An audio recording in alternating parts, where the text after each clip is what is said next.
욥기 42장 1절에서 9절까지 말씀 한 절씩 교독하겠습니다. 욥이 여호와께 대답하여 이르되 주께서는 못하실 일이 없사오며 무슨 계획이든지 못 이루실 것이 없는 줄 아오니 무지한 말로 이치를 가리는 자가 누구니까 나는 깨닫지도 못한 일을 말하였고 스스로 알 수도 없고 헤아리기도 어려운 일을 말하였나이다.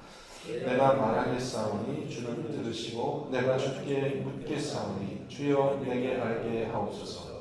내가 주께 대하여 귀로 듣기만 하였사오나 이제는 눈으로 주를 배움나이다.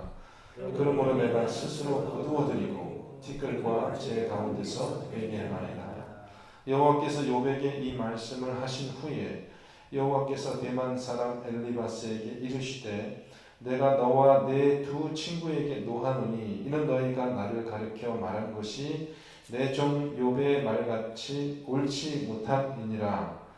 그런즉 너희는 수서 7과 수량 7을 가지고 내 종 욥에게 가서 너희를 위하여 번제를 드리라. 내 종 욥이 너희를 위하여 기도할 것인즉 내가 그를 기쁘게 받으리라. 너희가 우매한 만큼 너희에게 갚지 아니하리라. 이는 너희가 나를 가르쳐 말한 것이 내 종 욥의 말같이 옳지 못함이라.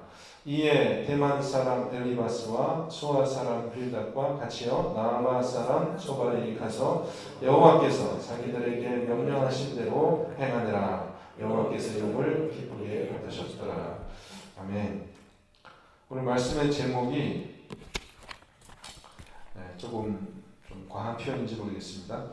말씀의 제목 호랑이에게 잡아먹혀라 라는 제목입니다. 호랑이에게 잡아먹혀라. 여러분, 사과를 잘 우리가 알기 위해서는 사과를 먹어봐야 하죠. 눈으로 보고 듣기만 해서 사과에 대해서 연구한다고 해서 우리가 사과를 알 수 있는 게 아니라 사과를 먹어봐야지 우리가 비로소 사과를 알게 되었다. 여러분, 우리가 호랑이라는 존재를 잘 알기 위해서 호랑이 그림을 볼 수도 있고 동물원에 가서 호랑이를 볼 수도 있지만은 호랑이를 가장 잘 경험하기 위해서는 야생에서 호랑이를 만나서 가능하면은 호랑이에게 잡아먹혀 보는 그런 경험을 하면 제일 호랑이를 실감 있게 알 수 있겠죠. 나이아가라 폭포를 가장 잘 알기 위해서는 한번 떨어져 보고 싶더라고요. 제가 거기 가보니까는 진짜 그런 욕심이 생기더라고요. 한번 떨어져 볼까? 저기 한번 물하고 같이 떨어져 볼까? 그러면은 그 나이아가라 폭포를 가장 잘 경험할 수 있을 것 같더라고요. 물론 이제 목숨을 대가로 치러야 하기 때문에 그렇게 우리가 쉽사리 할 수는 없지만, 자, 하나님을 가장 잘 아는 방식이 어쩌면 우리가 목숨을 걸고 하나님께 잡아 먹혀봐야 되는 것이 아닌가. 그것이 욥이 고난 속에서 경험한 것이 아닌가. 이렇게 오늘 말씀을 보면서 좀 묵상을 해봅니다. 욥이 애초에 가지고 있었던 질문은 뭐냐 하면 왜 나에게 이런 까닭없는 고난이 있는가 라는 질문이었죠. 조금 말을 바꿔 얘기하면 왜 하나님은 나를 이런 고난 가운데 버려두시고 아무런 행동을 조치를 취하지 않는가 라는 질문이었습니다. 이 질문에 대해서 욥은 아직 답을 얻지 못했어요. 오늘 42장이 결론이지만은 하나님께서 욥에게 말씀하신 것은 기껏해야 우리가 어제 말씀, 그제 말씀에서 봤지만은 하마 얘기하고 또 악어 얘기하고 왜 욥이 고난을 당하는지에 대해서는 아무것도 설명이 될 게 없어요. 단지 욥은 지금 하나님이 폭풍 속에서 큰 음성으로 하나님의 그 광대하심과 또 무한한 지혜와 창조의 세계에 대해서 설명하는 것을 조목조목 듣기는 들었거든요. 근데 욥이 지금 하나님의 그 말씀에 설득당한 것이 아니에요. 하나님이 무슨 잘 알아듣게 설명을 해가지고 야 이러이러해서 너에게 이런 고난이 있었던 거야 라고 말씀을 해주셨기 때문에 그렇군요 이렇게 이해한 게 아니에요. 하나님은 폭풍으로 큰 음성으로 나타나가지고 이 하늘의 별과 달과 해의 그 길에 대해서 눈과 비와 번개와 폭풍에 대해서 또 악어에 대해서 하마에 대해서 잘 알아들을 수 없는 그런 이야기를 했어요. 근데 그것이 욥에게는 문제 해결이 되었다는 것입니다. 욥은 그 하나님의 설명을 듣고 아 그렇군요라고 이해를 했다라는 거예요. 그렇다는 얘기는 욥의 지금 욥이 가지고 있는 그 심층적인 그 문제의 추구는 뭐냐면 왜라는 것이 아니라 욥은 하나님이라는 그 분을 만남으로 인해서 자기가 가지고 있는 모든 문제가 해결됐어요. 사실 지금 욥이 뭐라고 얘기하면 내가 제 위에서 뭐라고 얘기하죠? 제 위에서 회개합니다. 이렇게 얘기해요. 티 끌고 제 위에서 회개합니다라고 얘기했잖아요. 아직 욥은 고난이 가신 게 아니거든요. 아직 고난 중에 있어요. 그런데 욥의 이 대답을 보면은 욥이 이제 자신의 모든 그 문제가 해결된 것처럼 그렇게 고백하고 있습니다. 자, 어린 아이를 한번 예를 들어보겠습니다. 자기가 해결할 수 없는 그런 문제들이 있죠. 어린 아이들은요. 뭐 하나를 먹으려고 해도 누가 먹여줘야 되잖아요. 근데 자기의 힘으로 해결할 수 없는 문제에 봉착했을 때 아이들은 내가 왜 이런 일을 겪어야 되지? 그런 생각을 안 하죠. 내가 왜 이런 고난을 당해야 되지? 그런 생각을 안 하고 그냥 울어요. 그러면 그 울음 소리를 듣고 엄마가 나타나는 겁니다. 이제 엄마가 나타나자마자 아이들은 이제 모든 문제가 해결됐다라고 굳게 믿습니다. 왜 도대체 문제가 생겨난 거야? 우리 엄마는 도대체 왜 나를 이렇게 내버려둔 거야? 우리 엄마는 어떤 방법으로 이 문제를 해결해 줄 거야? 그런 것에 대해서 아이들은 궁금해하지도 않고 질문하지도 않아요. 그냥 엄마라는 존재가 나타났기 때문에 이제 나는 모든 것을 이해했다라고 착각하는 거죠. 사실은 아이들이 이성적으로 이해하는 것은 아무것도 없어요. 그들은 문제의 원인도 모르고 어떻게 문제가 해결되는 것인지도 모르고 그들에게는 이해가 없어요. 그렇지만은 엄마가 나타난 것 그 자체로 그들은 모든 것이 끝난 거예요.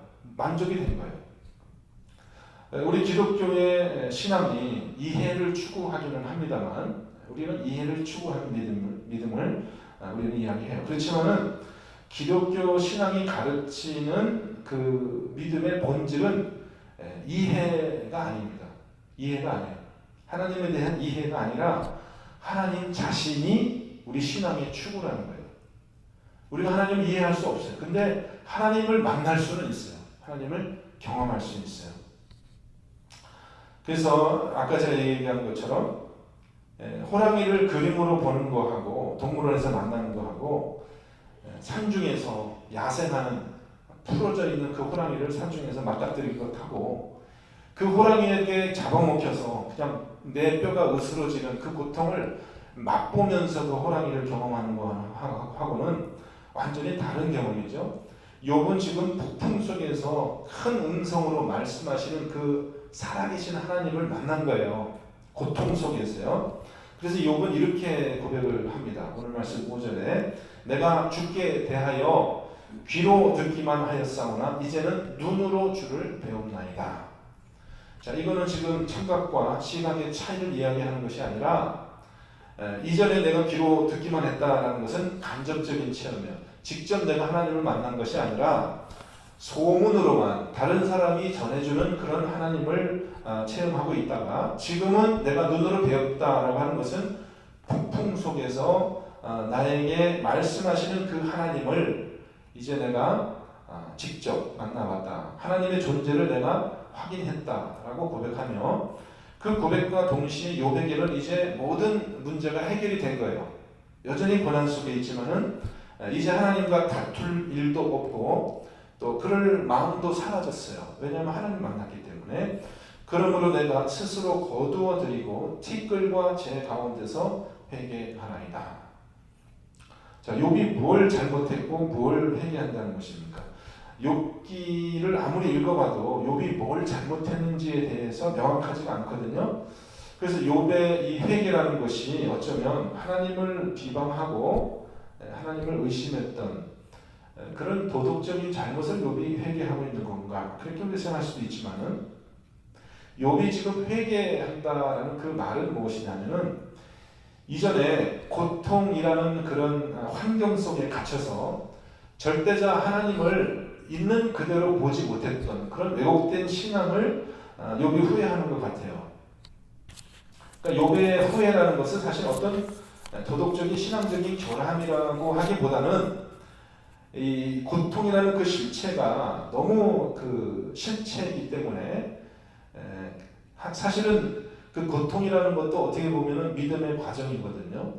그래서 그것을 우리가 비난하고 잘못됐다고 이야기할 수는 없어요. 근데 욥의 입장에서 봤을 때는 그 고통이라는 그 실체가 자기와 하나님 사이에 단절을 가져왔다는 것이죠. 그것을 후회하고 그것을 회개한다라고 욥은 이야기하는 것이고, 다시 하나님의 임재, 마치 어린아이가 있잖아요. 눈을 딱 가리면은 울잖아요. 어머님이 엄마가 없는 줄 알고, 엄마가 있는데도 불구하고 눈에 안 보이니까. 고통이라는 이 실체에 가려져서 하나님을 경험하지 못하고 어둠 속에서 헤맸던 자신의 그 모습을 한탄하는 그런 이야기로 이해하는 것이 더 좋지 않았을까요? 근데 욥이 이제 하나님이 나타났으니까 욥은 완벽하게 이제 만족합니다. 자, 그러면 그 욥의 편에서는 이제 욥 편에서는 문제가 해결됐어요. 자, 하나님 편에서는 어떻습니까? 하나님이 가지고 있었던 문제는 뭐냐면은 하나님이 왜 이런 모든 사단을 벌였어요? 왜 이런 일들을 벌였어요? 이야기의 시초에서 이제 하나님과 사단이 하늘의 법정에서 다투는 그런 장면이 나오는데, 욥 1장에 나오는 말씀이죠. 사탄이 여호와께 대답하여 이르되 욥이 어찌 까닭없이 하나님을 경외하리니까 주께서 그의 집과 그의 모든 소유물을 울타리로 두르셨기 때문에 주께서 그의 손으로 하는 말을 복되게 하사 소유물이 땅에 넘치게 하셨습니다. 사탄이 지금 욥을 걸고 넘어지는 그것은 뭐냐면, 욥이 하나님을 경외하는 까닭이 있다. 하나님이 그의 소유를 복되게 하셨기 때문에 하나님을 사랑하는 것이니까 그 하나님의 소유를 다 뺏어가 버리면 그가 하나님을 사랑하지 않겠다. 이제 이렇게 이게 이제 하나님이 가지고 있는 문제였죠. 하나님은 욥의 그 사랑의 동기가 과연 무엇이었는가를 확인하고 싶었던 거예요. 몰라서 확인하고 싶었다기보다는 그 욥의 신앙이 공개적으로 그렇게 드러나기를 원했고, 그것을 통하여서 영광 받으시기를 원하셨어요. 근데 그래서 욥이 잘못한 것이 없이 하나님이 까닭 없이 그런 시험을 주신 것입니다. 근데 이제 그 욥이 모든 시험 과정을 다 통과했어요. 그래서 욥의 신앙을 확인하는 긴 이제 변론이 있었지 않습니까?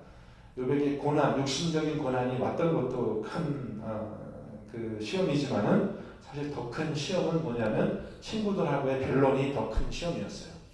거기서 내가 정말 이 하나님을 저주하고 내가 죽어버릴 것인가, 내 신앙을 포기할 것인가, 아니면 내가 이해할 수 없지만 이 하나님을 나는 끝까지 믿고 따라갈 것인가 하는 궁극적인 욥의 시험이 있었어요. 그래서 까닭 없는 고난이 우리 삶에 있는 이유는 뭐냐면 까닭 없는 사랑을 확인하기 위한 것이다.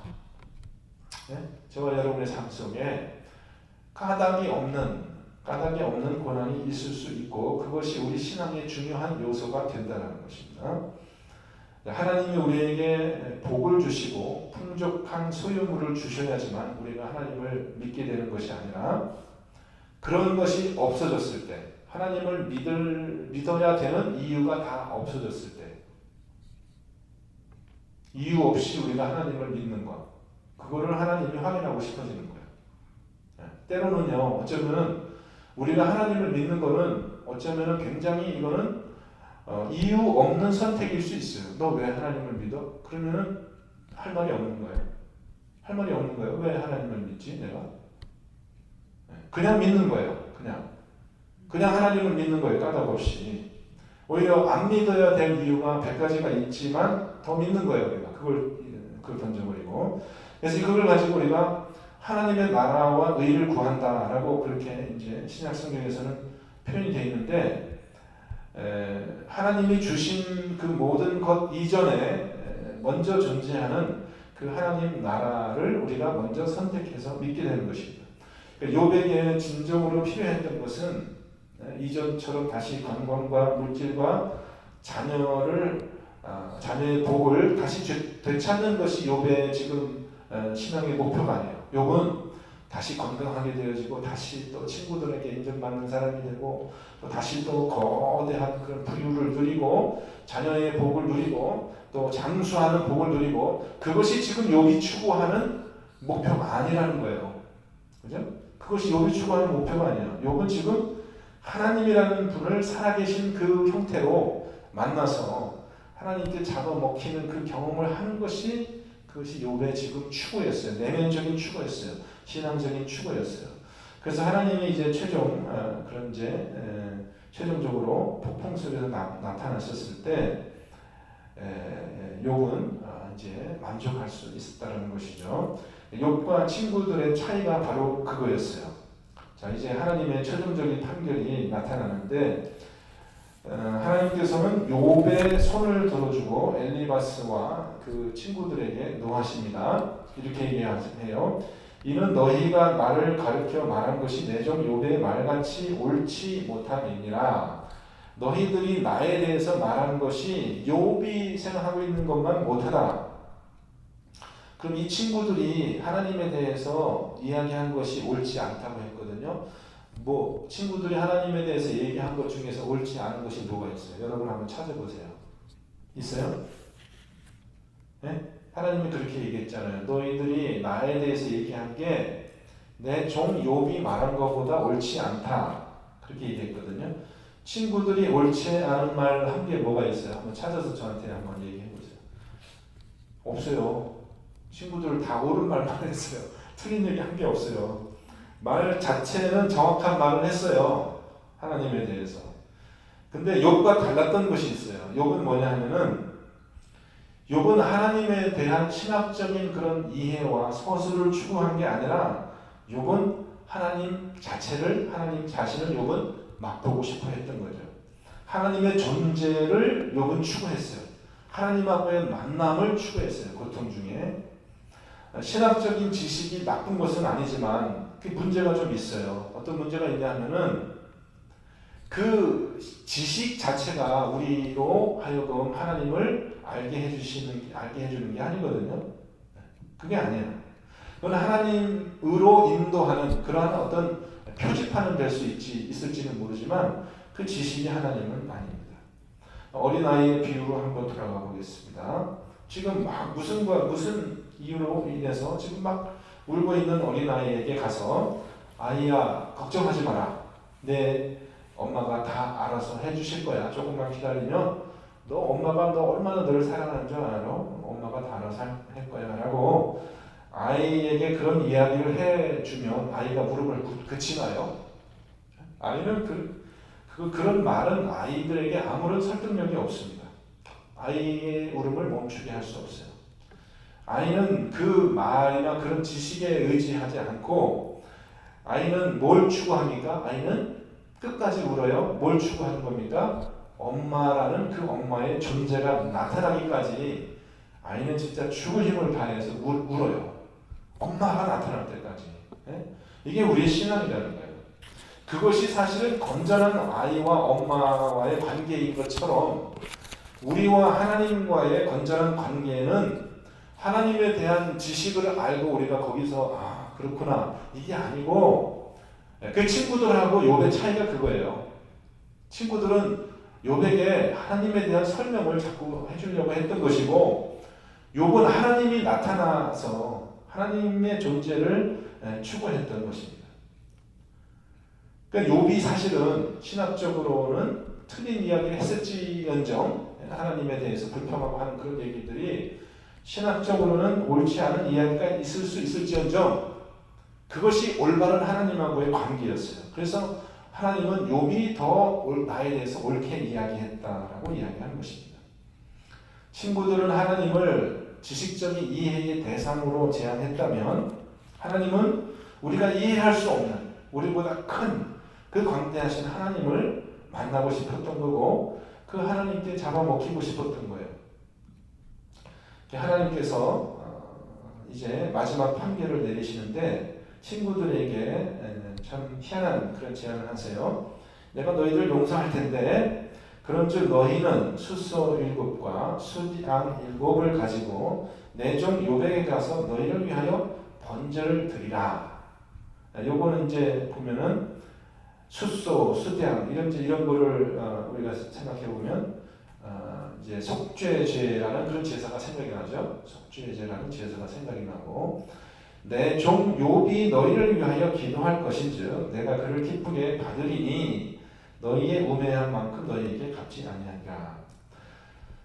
제사로 인해서 이 제사를 가지고 이 욥의 이야기가 끝이 나는데 여기서 욥이 친구들을 위하여 제사장 역할을 하는 거예요. 친구들이 직접 하나님께 제물을 드리지 못하고 욥에게 그 제물을 가져가면 욥이 친구들을 대신하여서 그 제물을 속죄의 제물을 하나님께 드리고 기도하니 하나님께서 이 친구들의 잘못을 이제 용서해 주신다.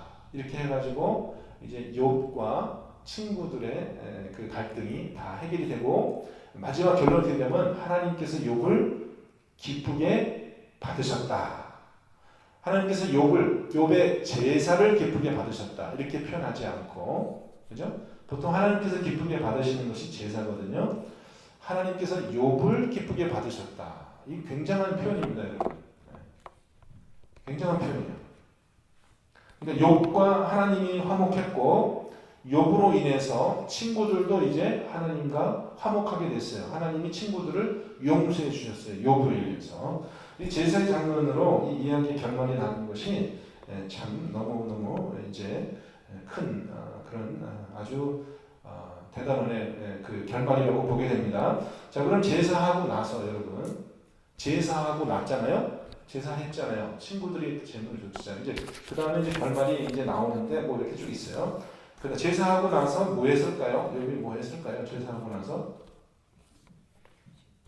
이 제사 드리는 시점에 있어서 욥이 제사 드리는 시점에 있어서 욥은 사실은 이미 병이 다 나 있어야 됩니다. 그렇죠? 왜냐하면 병이 있는 상태로 제사를 드릴 수는 없어요. 그렇죠? 하나님께 병이 있는 사람은 하나님께 제사의 직분을 감당할 수가 없어요. 부정하기 때문에. 그렇죠? 그러니까 욥이 제사를 드린다는 사건은 이미 그 전에 욥의 병이 사실은 이미 다 치유가 되었다라고 봐야 돼요. 제사 드린 후에 욥이 뭐 했을 것 같아요? 분명히 잔치를 벌였겠죠. 그렇죠? 제사 드린 후에 잔치를 벌이고 친구들과 함께 즐겁게 먹었을 것 같아요. 또 사실 그 10절 이후에 보면 우리가 내일 이제 볼 말씀이지만은 그러한 어떤 즐거움과 기쁨의 표현이 이렇게 나오고 있어요. 그런데 이 잔치 협상에서 우리들이 먹는 그 제물이 결국은 우리들이 먹는 그 제물이 거룩한 떡을 먹기도 하고 우리가 거룩한 고기를 먹기도 하지만은 신약 시대로 와서 그것이 이제 무엇을 상징하고 있냐 하면은 바로 예수 그리스도께서 우리에게 주시는 그분의 살과 피를 우리가 받아 먹는 그 예식을 상징하고 있지 않습니까? 결국 우리가 그 성만찬을 통하여 우리가 경험하는 그 하나님은 뭐예요? 자기의 살을 떼어서 우리에게 먹으라고 자기의 피를 우리에게 주셔서 생명으로 주신 그 하나님을 경험하라고 그렇게 얘기를 하는 거거든요.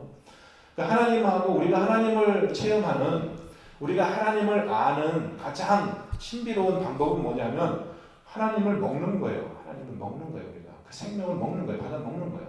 우리 예식 속에서. 너무나 희한한 이거는 체험이거든요. 너무나 신비로운 체험이에요. 그래서 성만찬, 이 성례의 교리는 우리 기독교 신앙에 있어서도 가장 신비로운 교리예요. 설명할 수가 없어요.